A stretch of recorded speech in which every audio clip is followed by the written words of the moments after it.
It is 1 o'clock. Welcome back in. It's the fourth hour of Three Man Front on this Reaction Monday. 1-800-239-WJOX.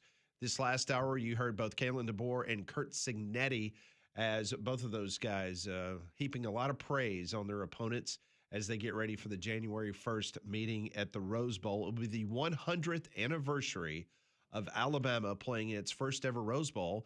And the first time that they won the national championship was against the Washington Huskies. Mm-hmm. They had to come from behind back in 1926. So ironic how it will be 100 years to the date in which Alabama got on a train and a lot of people went west for the first time and put Southern football on the map. Also ironic that they played Washington in that game and now their head coach came from Washington. It is. It all circles back. Very much so. Also been following some transfer portal rumblings. And the big one today, Byrum Brown, who is the quarterback for South Florida, had 4,166 yards, 42 touchdowns, 7 interceptions this last season. He has announced on Instagram that is heading into the transfer portal. So many eyes will now turn to Lee County, Alabama, to see if the Auburn Tigers will be his next landing spot. Yeah, and that's been kind of been the belief, right? Unsurprisingly, since Alex Golesh was named the head coach, that Byrum Brown would follow him over here. We know that he didn't play in the bowl game, but he was there as a coach, quasi-coach on the sideline. So we knew he was going to enter the transfer portal, and it would make a lot of sense for him to go to Auburn. And if you're Alex Golesh, maybe that makes the transition a little easier of having a signal caller that you're familiar with and knows how to run your offense and, the kind of style of things that you want to do. So we'll see where Byrum Brown ends up, but even if it's not at Auburn, I would expect that he would have a number of suitors, and whether that's elsewhere in the SEC or another Power 4 school, I think he'll be just fine, but definitely worth monitoring how they navigate with Byrum Brown, because Deuce Knight is also still there, and he's the only quarterback that's still there right now with Ashton Daniels and Jackson Arnold transferring. So we'll wait to see what exactly takes place with that. Coach Bill Clark, former UAB head coach, is going to join us momentarily on the show, as we'll get his thoughts on the college football playoff. If you missed any of our interviews today, we had some really good ones. We had Nick Kelly at 10:30. At 11:30, you had our good friend Trey Wallace from Outkick. And joining us now on the Higginbotham Hotline is a good friend of the program, brought to you each and every Monday by Donahue Chevrolet. This is Bill Clark on the program. Three Man Front is brought to you by Donahue Chevrolet. Learn more at DonahueChevrolet.com.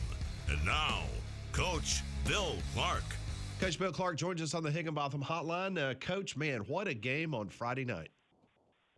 Wow, I mean, that's the kind you want as a fan of Alabama, when you get the big lead against you and then just to see the heart and the fight and all those things that you're looking for. I think people ask me, how do they get down like that? And I think people don't really understand what happens when a team has extra time to prepare. You're going to see things you hadn't seen.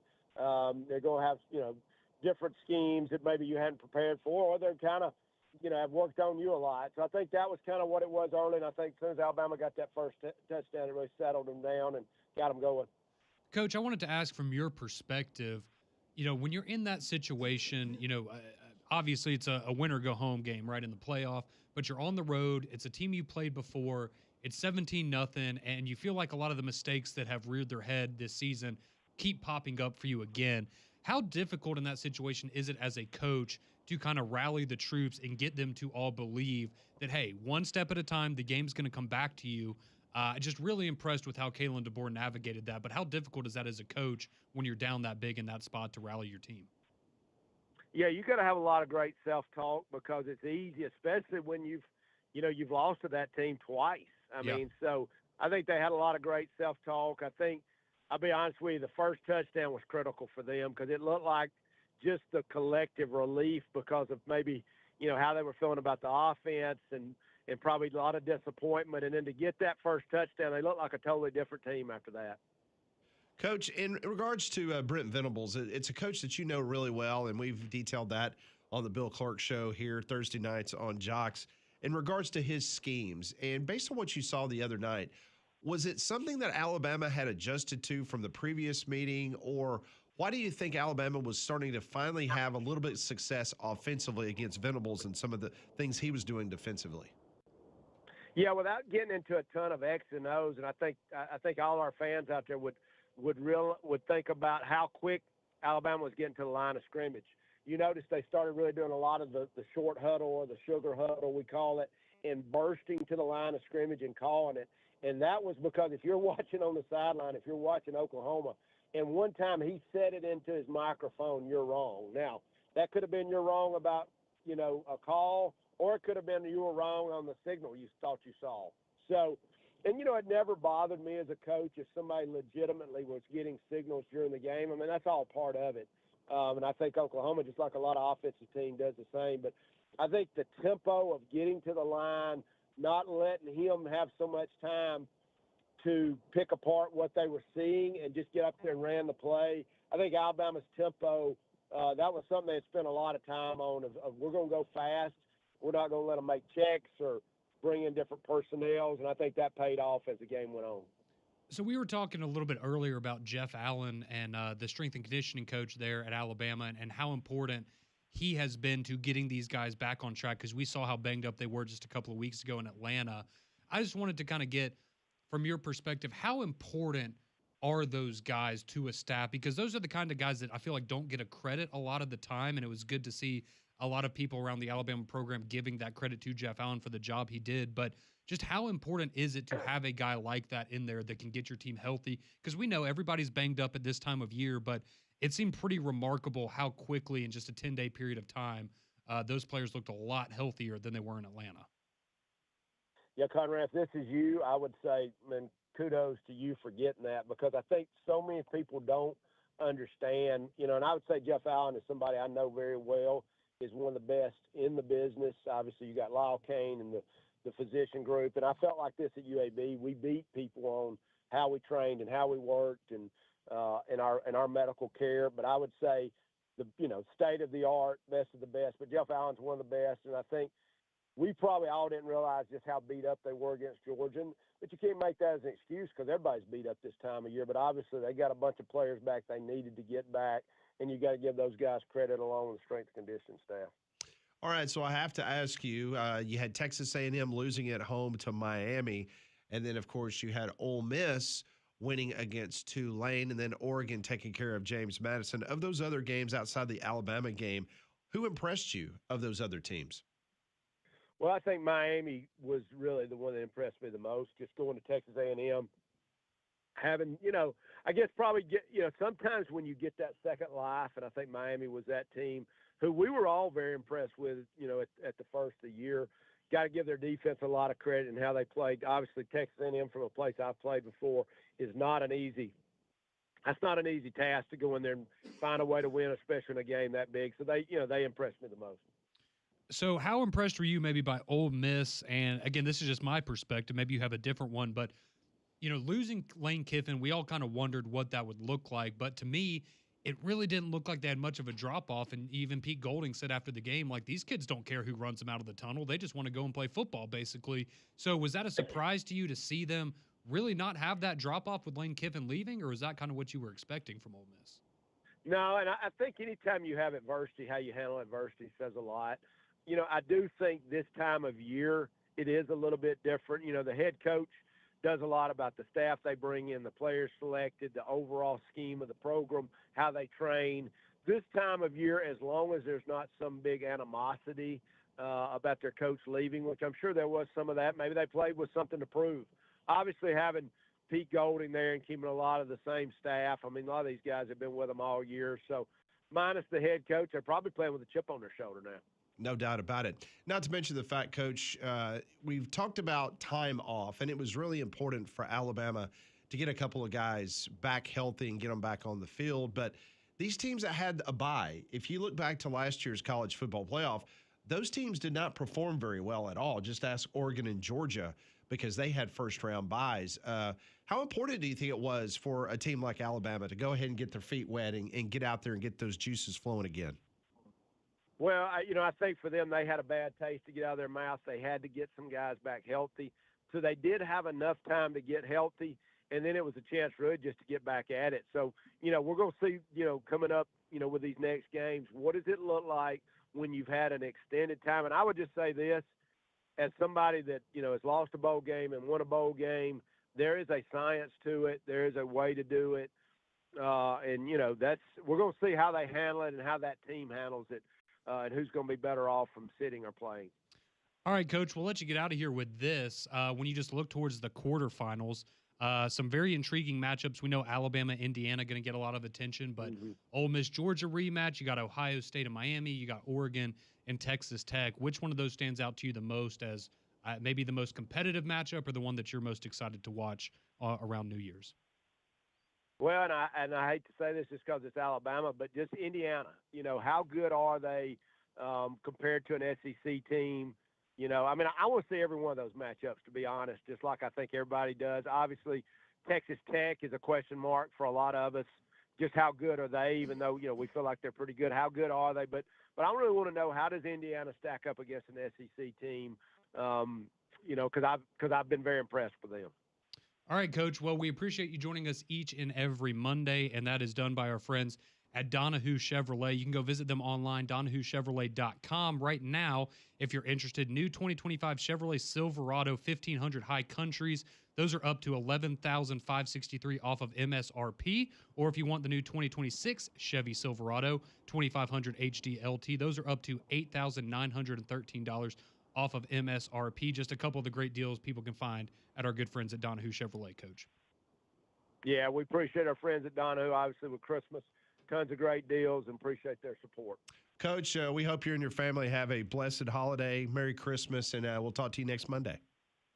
All right. Merry Christmas, my friends. Thank you so much. That's Coach Bill Clark, former UAB head coach, former head coach of Jacksonville State, joining us every single Monday to kind of recap the weekend that was. We're going to continue on this three-man front reaction Monday. We are going to get to your text messages and more of your phone calls on this Monday.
It is 1:16 here on our final live show before Christmas. We'll have best of programs coming up in the next couple of days, but we'll be back live next Monday here on Jocks. Yeah, and we're going to get to your text on the Courtesy GMC text line, 205-834-9450 in just a moment. But first, let's tell you about our great friends over at Big Whiskeys, because that's the place for great food of all varieties. They also have a bar featuring unique cocktails with over 120 whiskeys, including different whiskeys on tap. And, of course, plenty of screens for you to catch all the games this bowl season, college football playoff, NFL playoffs, and college basketball, and more. They have different food and drink specials each and every day of the week, so be sure you check in frequently with our good friends at Big Whiskeys. They're in Stadium Trace Village off of Highway 150 near the Hoover Met. So you heard about a week ago, there was a rumor flying around that the Chicago Bears, they're ditching plans for a brand new stadium, potentially to go to northern Indiana. That was the rumor. Well, just moments ago, the Kansas City Star is reporting that the Chiefs will be informing administrative officials that they're going to announce later today a move to the state of Kansas. They're moving out of Arrowhead? The state of Kansas is willing to build them a brand new domed facility in the state of Kansas. And this is going to be they've got a lease to 2031 in Kansas City at Arrowhead Stadium. And if you remember, the city of Kansas City and the voters in that area on the Missouri side, that they voted down a potential new stadium for the Kansas City Royals in downtown Kansas City, and also the fact that they wanted to refurbish and do some things to Arrowhead Stadium. Those were voted down by the voters. I lived about a year and a half in Kansas City, know that area really well.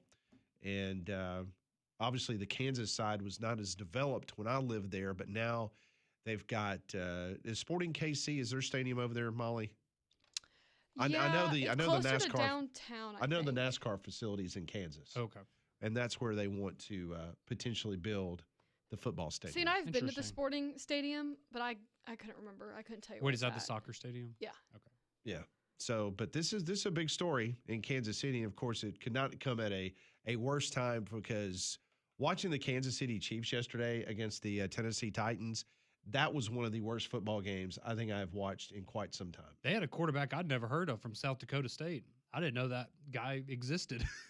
But it's sad, not only the way that the season ended with Patrick Mahomes getting hurt, but then Gardner Minshew tears his ACL like almost immediately yesterday, and just bad season for the Chiefs. Yeah, Butker missed a field goal, and Kelsey was dropping pass. It was bad. You're just watching, and you're just going, I mean, it's an end of an era.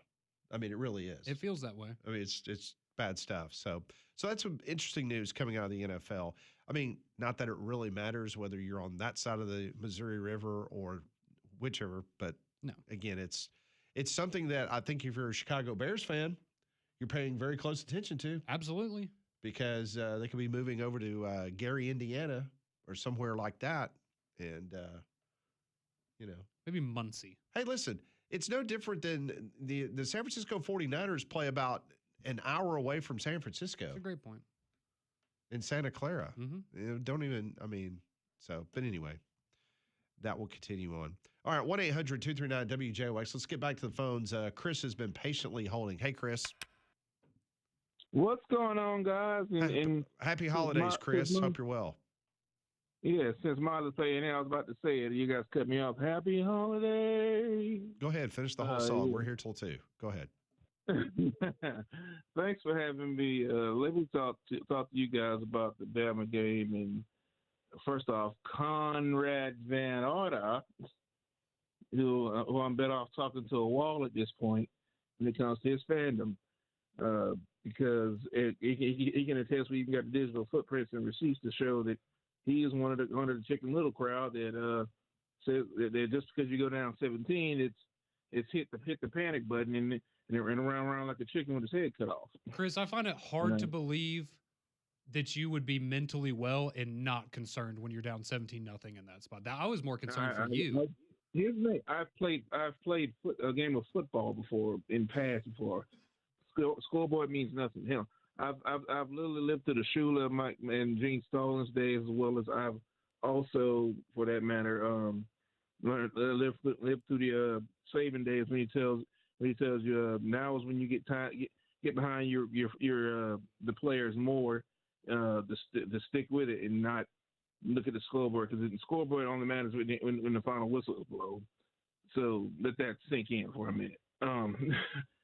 Second, I would like to have a special gift to those Notre Dame sympathizers, those media talking heads that were saying, and I quote, Bama doesn't deserve to be there and all that.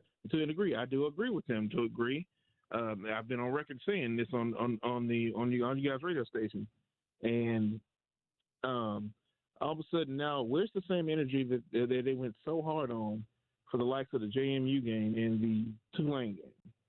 Pat, can you find them and ask them that? Because all of a sudden it went missing. Yeah, it did. I mean, as soon as Friday night took place, and I think early Saturday morning they kind of started in a little bit about Miami. Yeah, well, and that was what I was going to say. That was my favorite moment. Was you had people on Saturday saying Notre Dame should be in over Miami and Texas A&M, forgetting that Notre Dame played both of those teams and lost to them this year. And one of them at home.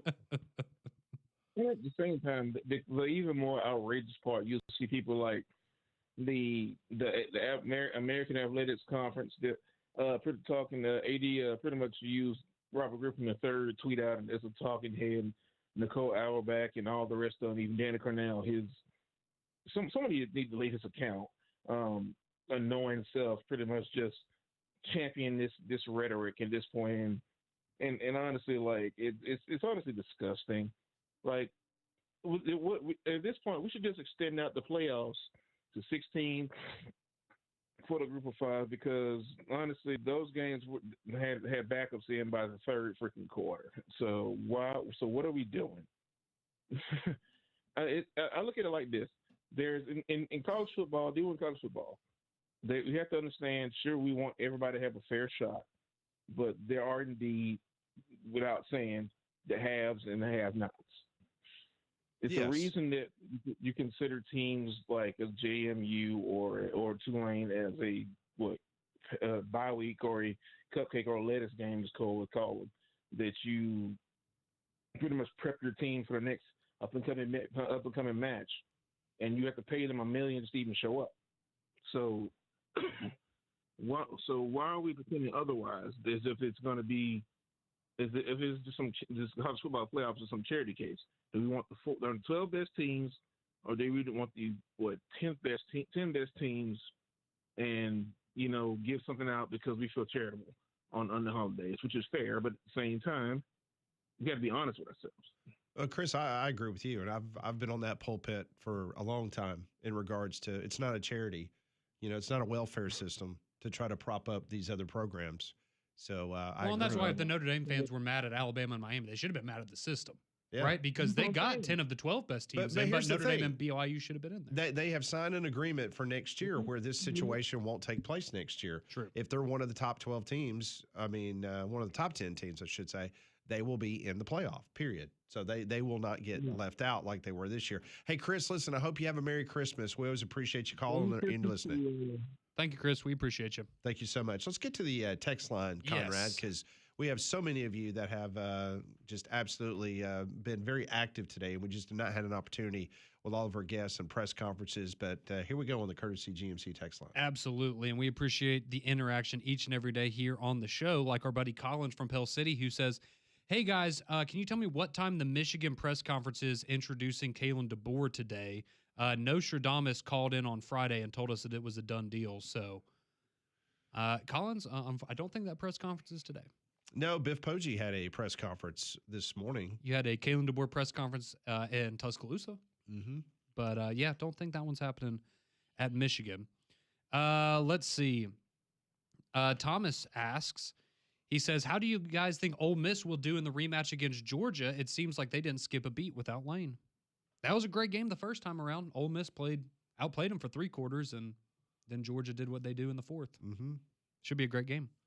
And we'll talk to Mike Griffith next week, and we'll see if Georgia is in the same situation Alabama was in, which was get a little bit of time off, get some guys healthy, and it really obviously paid dividends for Alabama. Absolutely. This text reads, have you guys noticed that Ryan Williams seems to try to trap the ball against his body instead of extending hands out and catching the ball with his hands? It drives me crazy, probably why he leads FBS in dropped passes. Yeah, he does like to catch with his body. That is something that has been brought up this year. But hey, he had one catch for 5 yards on Friday. So that was something, I guess. Let's see. This one says, James Madison and Tulane. The CFP should expand to 24 teams. The top 10 can compete for the national championship, and the bottom 14 get their plastic participation trophies and a cookie. Yeah. Let's see. Fat Joe says, Pat, thank you for screening and screenshotting all of the media members that were poo-pooing on Alabama on Friday. It says those are pretty classic, but I have to give them credit. Some of them were actually creative. Is it too late to substitute Notre Dame in at halftime? You got to get that's pretty clever. I'm glad it turned out the way that it did.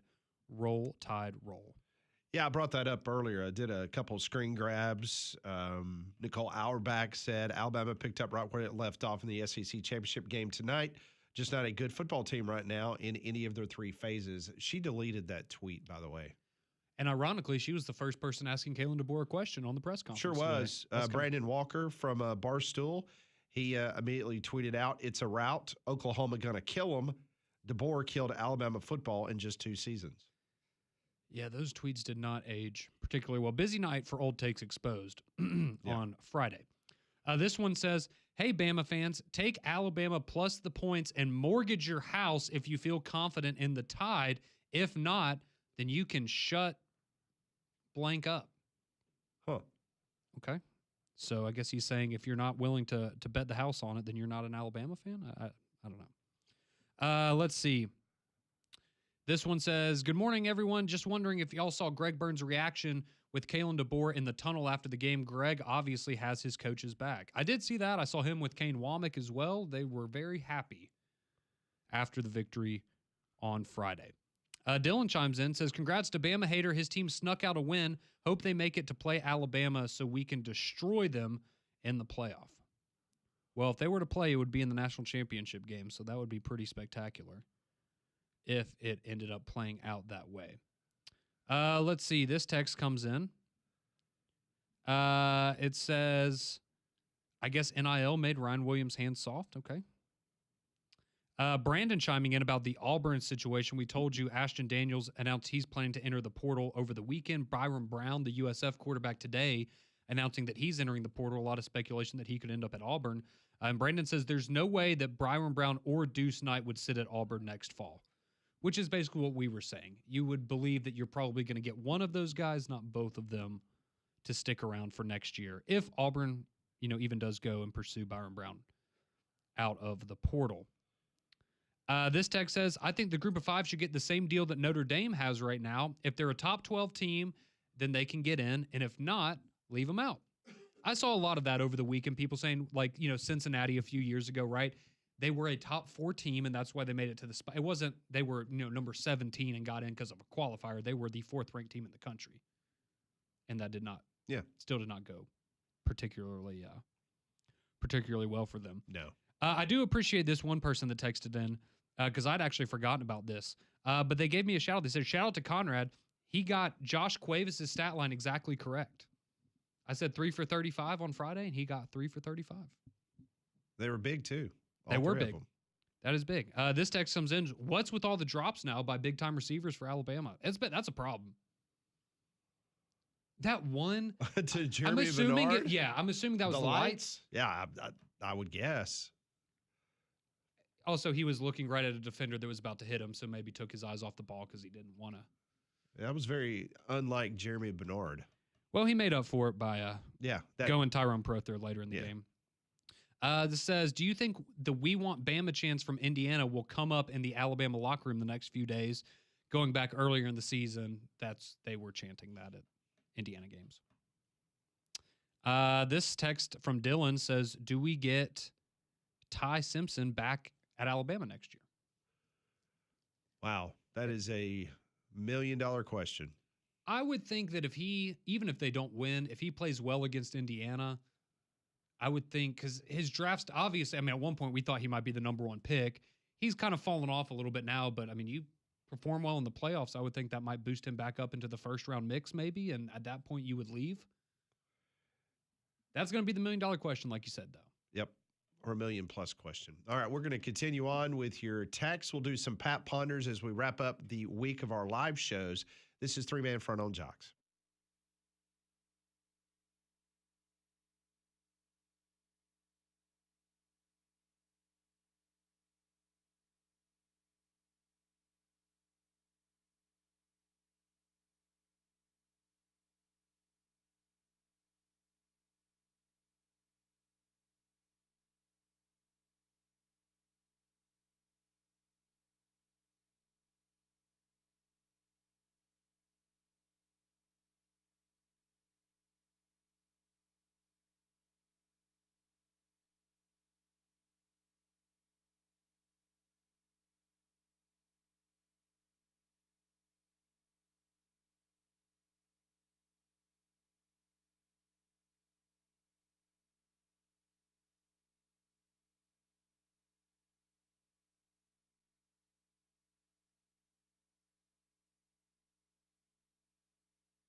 137 here on Jocks, our final live program before Christmas.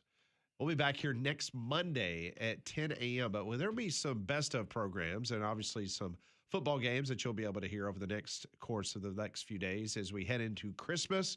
But let's head into the Christmas break with a little Pat Ponders brought to you by Courtesy GMC and Trustful.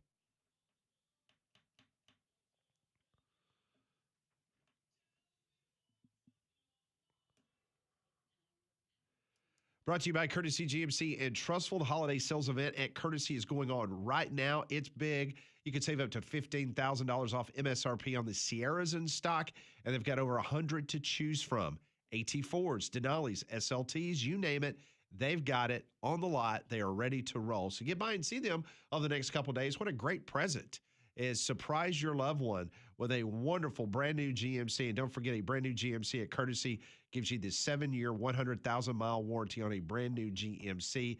That's peace of mind for the long haul. So go to courtesybirmingham.com right off of exit 32 I-459. All right, let's get to the questions. Question number 1. So besides the group of 5 teams from this weekend, do you believe the CFP seeding was correct in the first round? Yes, because, and I know we've talked about this a little bit. Like, there's the part of me that goes, I wish they could manipulate certain things to avoid rematches, but I also do like the fact they just rank the teams and aren't really looking at it from that perspective. So in that sense, I do think that they rank the teams properly. Yes, we know that it's really the top 10 teams, not the top 12 teams. But yeah, I think overall the seeding was fair. I mean, you had 2 very competitive games and 2 not very competitive games, which is exactly what we were expecting all along. I think so, especially besides obviously the Tulane Ole Miss game and maybe the Oregon JMU game. Like, I do think Oregon 5 seed, okay. For Ole Miss, same. Oklahoma, Alabama 8-9, that seemed pretty fair to me.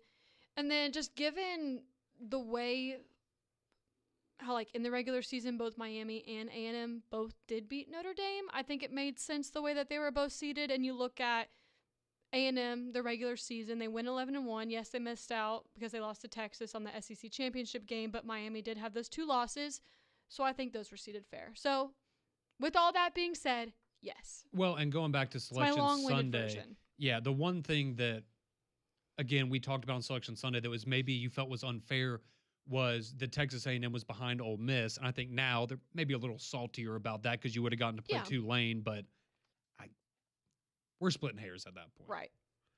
Question number 2. Santa gives you one present, the ability to change one aspect of the CFP for next year. What is it?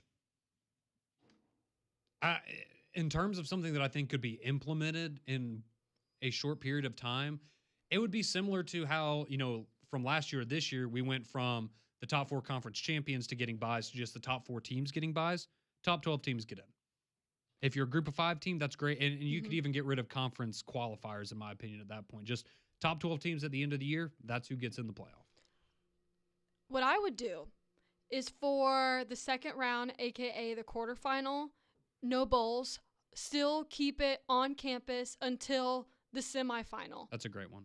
Maybe like the semifinal, you could have the 2 big bowls and then just keep the next couple of matchups. Keep them on campus because they're so fun. Like, you can't deny that Oklahoma, atmosphere was incredible. Well, and I think, you look at these games in the next round and, yeah, I mean, like the Rose Bowl, for example, that's far away for Indiana and Alabama fans. I think you'd much rather have people that go, obviously Indiana wants it at home, but I think even Alabama fans would say, yeah, I'll go to Indy. Let's go to Bloomington. Right, Why yeah, not? it's a new experience. Yeah. So, yeah, that's Keep a them on campus. Great suggestion. Yep. Question number 3. Do you believe Lane Kiffin watched the Ole Miss game this weekend? And if so, where did he watch it? Lane Kiffin watched it. Well, so he started. So I'm sure at the beginning he watched the first little bit of it. Then maybe, at the end of the first quarter, things are looking good. He goes and does some hot yoga. Then he pops in the sauna for a little bit, watching it on his phone. And then I don't know. I like to think he watched it from his office there in Baton Rouge for the second half, maybe. See, I was going to say office, but for the earlier game, the A&M Miami game, I think he watched that one from the yoga studio. Okay, there we go. Like an earlier morning yoga class, Mhm. and then he's at the office. I could see that. Yeah. That sounds about right for Lane. Well, they Well- got a $250,000 bonus for Ole Miss winning the game. Where will he be watching the next round game? Well, like you heard what Trey said. In the stadium? Trey said he might be in the stadium. I be bet in a he- suite. I bet he is. I hope he is. Was it true? I had seen a report last week that John Summerall reportedly invited Lane Kiffin to sit in his box at the game this past weekend. I don't know if that was true or not. I don't know. Just Huh. an interesting little nugget if that was true. Next question. Christmas Day NFL game lineup this year is awful. The NFL Christmas schedule for Thursday includes 4 teams that have already been eliminated from playoff contention. And there's a scenario where 3 of the starting quarterbacks could be Josh Johnson, Max Brosmer. I'm not even going to try to say this. The backup. Chiefs guy? Yeah, the Chiefs guy. I don't know. So then the question is, how many of these Christmas games do you think you will consume this week? Every single one of them in the background while I'm about to doing other say, things. Though my family will be in Ann Arbor, obviously. My brother is a huge Lions fan. Will you cover the Kalen DeBoer press conference in Ann Arbor while you're there? Sure, yeah. Okay. Hey, by the I can do way, that. if you get anything on your social media from Sharon Moore, just delete it. Thanks, Pat. I am genuine. I will say, maybe it's not as intriguing as it would have been like last year, but I do think Lions and Vikings, that'll be a good game, right? Yeah. The Lions are, I mean, NFC North. y'all you need to know, win We need to win, yeah. I think that one will be the best game of the bunch, but But we'll be locked into that one. But then the other two, maybe flip back and forth between that and then like a Christmas Story, what you watch on Christmas. I feel like the Broncos and Chiefs, if the Titans did what they did to them yesterday, yeah. the Bronco, that's probably going to be ugly. Yeah, especially the Broncos coming after that loss yesterday. They're really good. Did you see what Peyton said at the beginning of the week about Jacksonville being a small market team?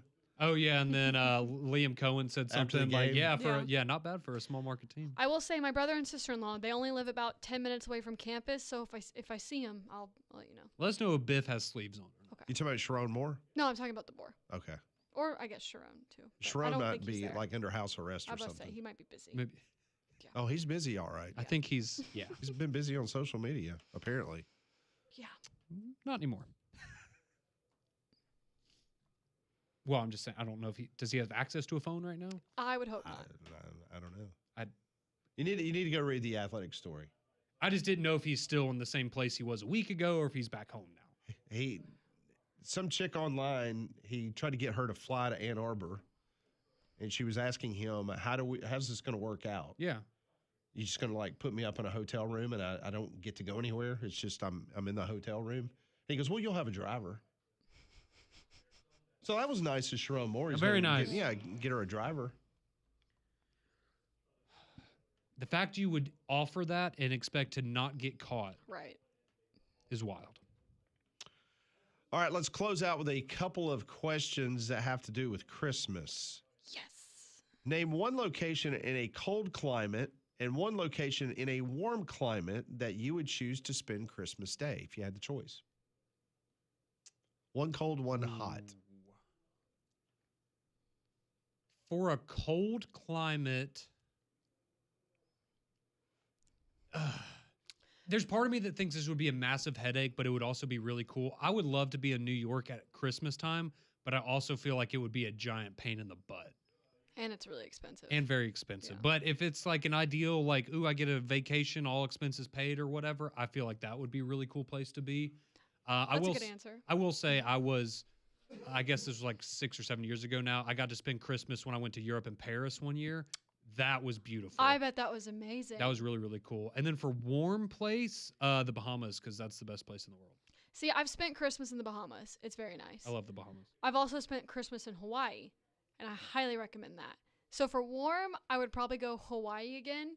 And then for cold, I'm thinking I'm going to go above and beyond. I'm thinking like Switzerland or Germany or like somewhere in Europe like Paris, but I'm thinking more of like the Alps. Like I want to go skiing. Yeah. Like I want to be in my ski suit and like be in my ski lodge with my hot cocoa on Christmas after hitting the slopes. I also love skiing though, so that's I like that. Do you have any, Pat? Dream destinations? For you? Yeah, cold, Boise, Idaho. Why not? Okay. That'll be fun. I've been to Boise. It's cool. Christmas with the Harsons. Yeah. Yeah, that'd be fun. Cheers to the winners. I don't know, maybe Buenos Aires. Okay. Okay. I made that up. I have no idea. I thought you were going to say Tempe. I know, me too. No, I've been there during Christmas for Tempe. Oh, okay. It's always Christmas in Tempe. Well, that's right. Always. Happiest place on earth. Next question. Would you rather receive a surprise Christmas gift or a gift card to one of your favorite places? Is it a surprise gift that I'm going to like, or am I rolling the dice? Rolling the dice. I'd go with that because I don't know, there's something about like, I have to give credit to my mom. My mom was always really good at getting me stuff that I never even thought about that I always loved. And so like, that was always a cool feeling of like, I didn't know what I was going to get for Christmas. And then it always ended up being something great. Yeah. So yeah, I'd roll the dice on that. It's nice to be surprised. And even if it's not something you love, it's the fact that somebody thought about what's something you would You like. might like, Because yeah. gift card's an easy, Yeah. that's an easy, lazy gift. I'd roll the dice too. Because, like Conrad said, usually when it is a surprise, it's something along the lines of, "Oh, I thought you might like this. This might be useful," and it's just It's more sweet. meaning. Yeah, it's sweet. It has more meaning. Thought that counts. All right, final question of the week and before Christmas. What's the latest you can take down your Christmas decorations without seeming like you're lazy? Ooh, I would say I'll give you like a week after New Year's. So like January, we'll say mid-January. See, We'll say I'm thinking mid-January. like Valentine's Day. Okay. At least in my family, like the way I grew up with like me traveling for dance and both my parents working, like we were very busy. And sometimes it would be February before we got everything down. So, and we're not lazy. We're just a busy crew. Yeah. All right, that is the final. What is this? Pat Ponders, right? Yes. That's what that It is Pat segment Bonner. was. Great All right. segment, Pat. Thank you. Thank you. No, thank you to Courtesy GMC for sponsoring it every single day. We will finish up our live broadcast before Christmas coming up in the next couple minutes. Keep it tuned right here to Jocks.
It's 1:52 here on Jocks. A couple more minutes left to go in the program. Want to remind everybody about Golston Tree Service, 205-337-4443.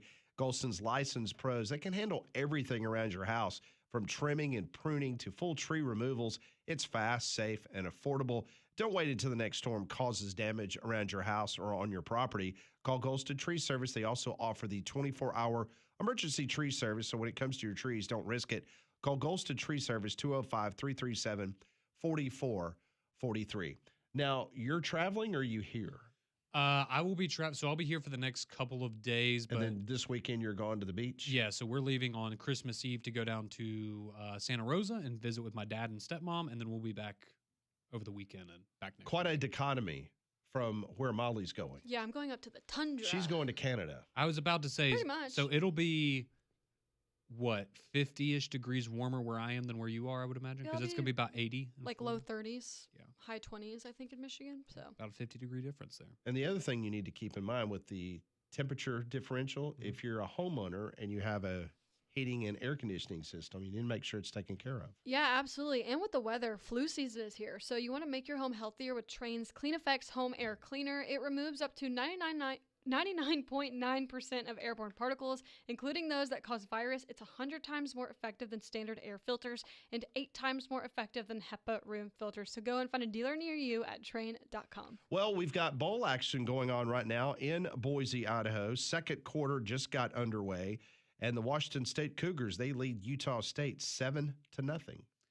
And I was about to say, we're watching a Utah State player run for about 45 yards right now. But yeah, Washington State up 7-0 on them. And that's your fun bowl action for tonight. You also have Monday Night Football. We got the 49ers and Colts. They're doing battle. Another game featuring a quarterback that's injured, which is kind of the trend In the general theme. of the NFL this season. And But just yeah, think should the be great. NFL wants to go to 18 games. Yep. Sure they do. Sure they do. Go to 18 games, and you will have a third-string quarterback from South Dakota State. Yes, that being your nobody starting quarterback. had ever heard of. But yeah, it's been an interesting year in the NFL. But hopefully the games on Thursday will be better. But hey, we appreciate everyone today chiming in and joining in on the fun. I know a lot of people are busy with their Christmas week activities, so it's nice to know that people are out there spending their day listening to us and interacting. And a fun reaction Monday here after the first round of the college football playoff. There'll be a best of tomorrow, and then all of us will reconvene a week from today. We'll be back in studio. The whole gang will be back together. And then, of course, we will have on Tuesday Social Taco. So hopefully you'll join us there as well. Hope everyone has a blessed and Merry Christmas. Remember the reason for this season, that's the birth of our Savior Jesus Christ. So from all of us here at Three Man Front, we wish all of you a really, really nice holiday week. We'll see you next Monday here on Jocks.